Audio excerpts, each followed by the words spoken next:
How to start over after a loss or failure. Yes, life happens. We win, we lose.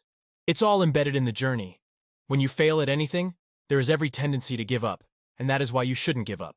If you are watching this video, then you have made a choice to start over. And I must commend you because this time you will succeed using these tips I will share as you listen. The feeling of being stuck in life is real, and sometimes we all feel we need to start afresh.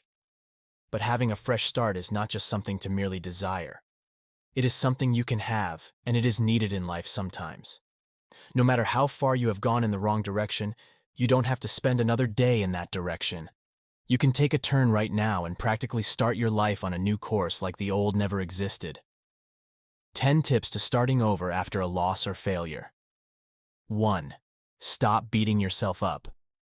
It is true that for you to have gotten to this point in your life, you must have made several poor choices. But guess what? Everybody has. You are not a jerk for following the wrong path.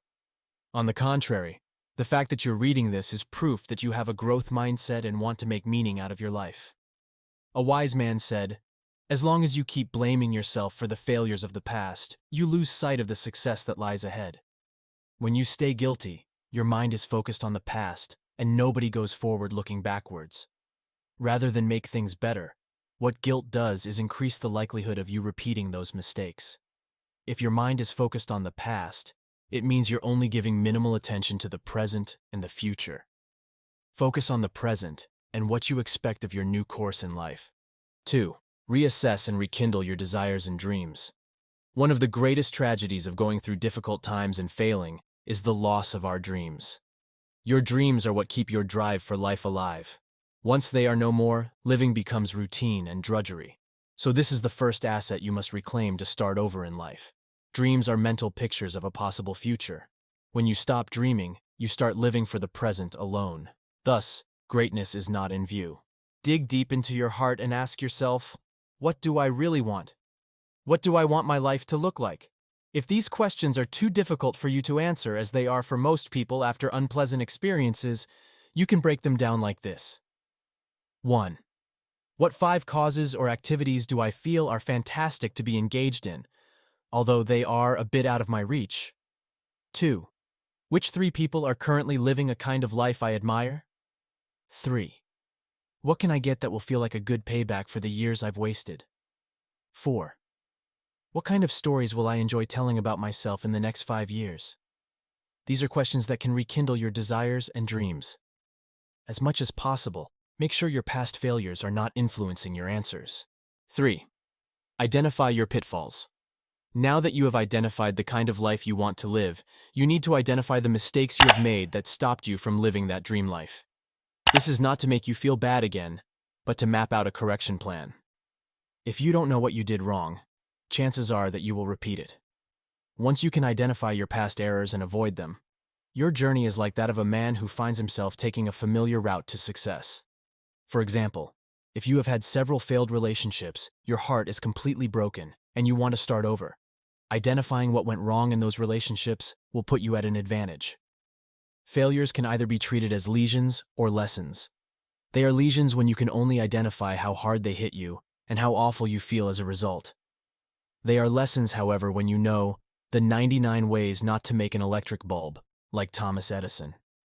So if you notice that in all those failed relationships you constantly were allowing the other persons to cross your boundaries, you are empowered with the right approach for your next relationship. Making mistakes doesn't make you a dumb person.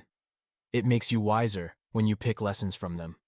If you can't find what you did wrong that brought you to this point, you might want to pick up some books in the areas of your desires or talk to an expert in that field.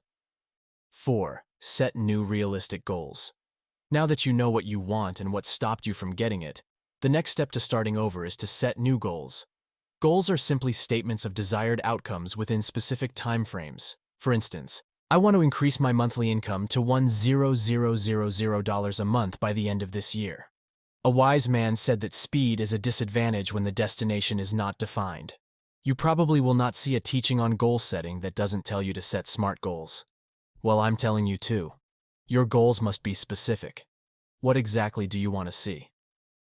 I want my life to be better is not a goal. How should your life be better? Be specific. Your goal must be measurable. I want to make more money is more specific than the first, but it is not measurable. Your goal is measurable when it has an end and you can tick a box saying completed. $1 addition to your income is more money and $1 billion is also more money. How much more money do you want? Make it measurable. Your goal must be achievable. I want to smile every second of my life is not achievable. You can't smile while spitting. Next, your goal must be reasonable. Some other goals are achievable but not reasonable. It is possible to make 4 new friends every day, but it is not reasonable. You won't have enough time in your life to keep up with all of them. Lastly, your goal must be time-bound. It should have a deadline. For starting your life over, I wouldn't advise your time frame should be 2 weeks. 6 months, 1 year, and 2 years are more reasonable time frames because that's how long it takes to see significant changes in your life. After all, these ensure your goals are written. Written goals have a way of keeping you more committed than goals you keep in your head. 5. Commit to what you can control. This is especially important after telling you to set goals. There are 2 types of goals. They are outcome goals and input goals. Outcome goals are all the examples we have considered so far. I want to be happier, I want to be richer, and so on. They are results you desire to get. Commitment to any successful venture cannot be passive, but active. Making more money is not something you can control, but working more hours is something you can control. Learning a new skill is not something you can control, but spending 2 hours practicing is something you can. Stopping your friends from leaking your secret isn't something you can control, but what you tell them is. You get the point.